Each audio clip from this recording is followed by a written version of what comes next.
In every era, men have built monuments to their power, towering structures, golden thrones, armies that shake the earth. And in every era, those same monuments have crumbled, abandoned and forgotten beneath vines, sand, or stone. The death of an empire is not always marked by the clash of swords or the roar of cannon fire. Sometimes it begins with a whisper, a prideful boast, a moment where rulers forget that they too are mortal. This is the fall before the fire, when hubris writes the death warrant long before the flames arrive. History doesn't forget the noise empires make when they rise, but the silence that precedes their fall, that's what tells the real story.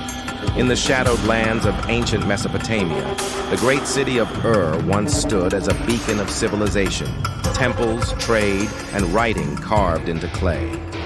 Kings claimed divinity, cities competed in grandeur. But as rivers changed course and arrogance blinded rulers, the land became dust. Environmental collapse and internal decay swept away a culture that thought itself eternal. They had believed the gods walked with them, until the silence proved otherwise. Then came Babylon, crowned in gold and myth. Nebuchadnezzar raised wonders of the world, walls so thick no enemy could breach them. Yet it was not armies that undid Babylon, but the arrogance of its rulers. As Persia rose under Cyrus the Great, Babylon's pride became its blindfold. They trusted in walls, not wisdom. They fell without a fight. Power had made them deaf to change. Rome, the giant of giants, offers perhaps the most studied case of imperial pride turned poison. For centuries, Rome expanded outward, conquering, absorbing, assimilating. From the dusty villages of Gaul to the bustling ports of Egypt, Rome ruled with law, steel, and spectacle. But as the Republic gave way to empire, a slow sickness took hold.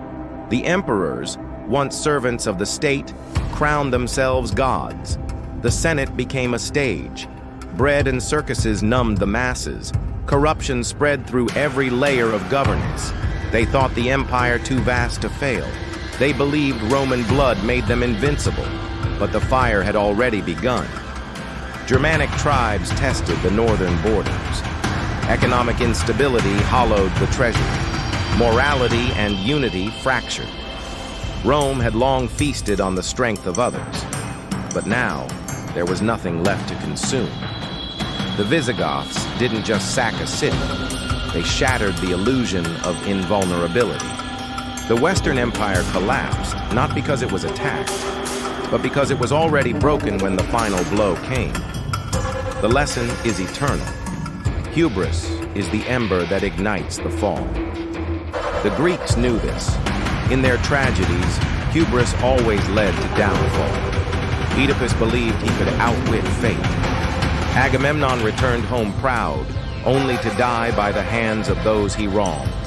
Even Athens, the jewel of democracy, grew arrogant in its golden age. Drunk on naval power and cultural superiority, it entered a ruinous war with Sparta. The Peloponnesian War bled the city dry. Democracy was briefly strangled by tyranny. The empire it dreamed of never truly formed. Pride had outpaced reason. In the East, the story echoed with different names, but the same truth. The mighty emperors of China believed their mandate came from heaven. Dynasties like the Han, Tang, and Qing rose with innovation and strength, but fell when rulers mistook divine right for eternal license. Eunuchs grew corrupt. Courts became echo chambers. Rebellions erupted not because of weakness at the borders, but rot at the core. And then there were the Aztecs, proud, fierce, and powerful. They believed themselves the chosen of the gods, their capital Tenochtitlan, a city of marvels built on a lake. They ruled through tribute and terror. But when strange ships arrived bearing steel and disease, the Aztecs didn't recognize the storm. Montezuma, too secure in prophecy and blood, misjudged Cortez. The empire fell, not because of Spanish strength alone, but because hubris had made the empire brittle. The people rebelled. The gods were silent. It is easy to blame enemies for the fall of empires, but it is rarely the enemy that begins the unraveling.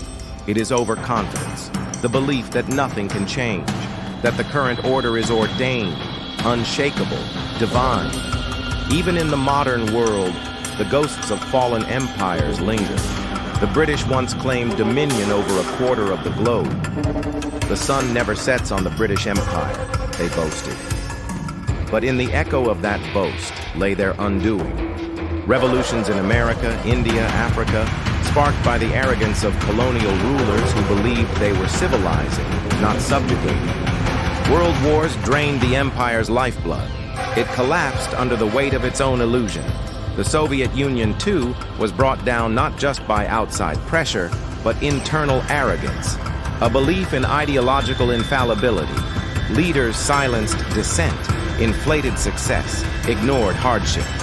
The people saw through the myth. The structure was mighty, but hollow. One gust of truth, and the whole edifice collapsed. The pattern repeats. The fire always comes. But it begins with the fall you don't see, the slow drift from humility to hubris. So what are we to learn from the ruins? First, that no power is permanent. Second, that strength must be tempered with self-awareness. Third, that listening to dissent, embracing reform, and respecting limits is not weakness, it is survival. Empires that endure are those that evolve. Those that fall are those that refuse to look in the mirror. And perhaps most importantly, the greatest threat to power is not rebellion, but the illusion of invincibility. When rulers surround themselves with flattery, dismiss criticism, and place ego above people, they light the match.